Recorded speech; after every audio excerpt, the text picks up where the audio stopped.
Gandang hapon, heto na po ang resulta sa ating STL Pangasinan para sa araw na to, Martes, June 2, 2026 para sa ating second draw result.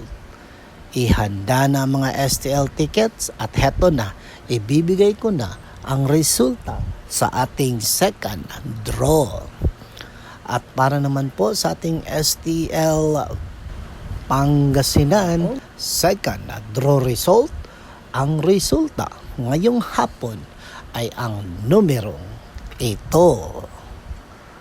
Alas 5 na naman ng hapon mga ka-STL, oras na ng uwian, kaya sa lahat ng uuwi galing sa kanilang trabaho, mag-ingat po kayo sa kalsada at lalong-lalo na mag-ingat po kayo sa pagsakay ng bus, jeep o kaya'y motor.